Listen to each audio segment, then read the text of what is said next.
When I was 15, my parents kicked me out so my older sister could have her own bedroom. When I asked them where I should go, Mom grinned. Figure it out, darky. That was 7 months ago. Today, they're both begging for forgiveness. My dad is black and my mom is white. I look really black while my older sister Kate looks more white. This one feature has affected my entire life. You see, despite my dad being black, he has extreme colorism against black people, while my mom is just straight up racist. To her, my dad is the only exception. Me and Kate are only 2 years apart, but growing up, our experiences were very different. Every birthday of hers was celebrated, not only with a cake, but also huge birthday blowouts every day for her entire birth week. Meanwhile, my birthday was just another day in the year. However, instead of soaking up all the attention and hating me as much as our parents did, Kate would always be kind to me when they weren't looking. On my 9th birthday, Kate knew our parents wouldn't do anything for me, so she asked them if she could celebrate her birthday on my day. Of course, they said yes, and when the day came, she let me choose who to invite. When it was time for the cake, Kate distracted my parents and brought them into another room so everyone could sing happy birthday for me. It was one of the happiest days of my life. Another time, when we got our report cards and she got all C's while I got B's, she knew my parents would likely wail on me for not getting A's. So while they were reading my report card, she begged them not to hurt me because she didn't like violence. So they ended up just pinching me a few times. So even though my parents basically saw me as a cotton picker, as they called me,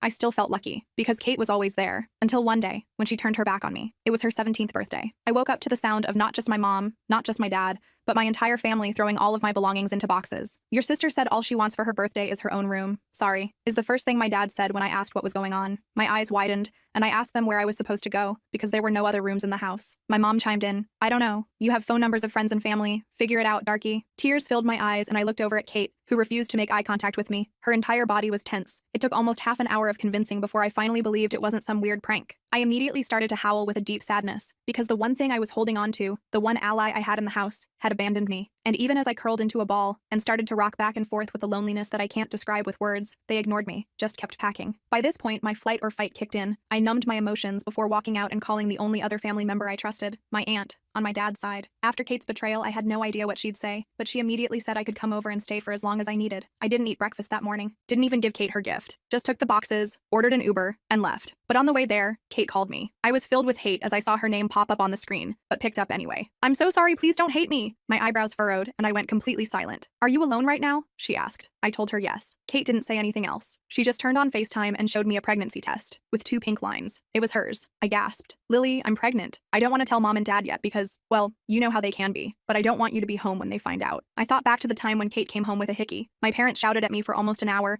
telling me how bad of an influence I was, how it was all my fault. So I understood. Kate, what can I do to help? I asked. She told me to ask for her help from our Aunt Bonnie. Suddenly, I could hear my parents walking up the stairs singing happy birthday, so I hung up. My mind was spinning. A part of me was relieved that Kate was still my best friend, but mostly, I was just worried, very worried. And when I got to my Aunt Bonnie's, my stomach twisted into a pretzel knot because she opened the door, gave me a huge smile, and hugged me super tight.